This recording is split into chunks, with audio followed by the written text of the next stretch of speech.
When prompted, follow the instructions on the printer's front panel to replace the vacuum pump filter. Remove the material cartridges from the processing station.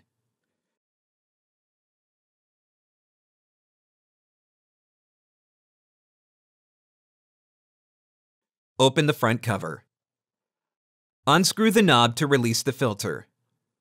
Rotate the container clockwise to release it. Remove the filter from the container. Clean the inside of the container with an explosion-protected vacuum cleaner. Insert the new filter between the container and the central tube. Insert the container in the processing station and rotate the container counterclockwise.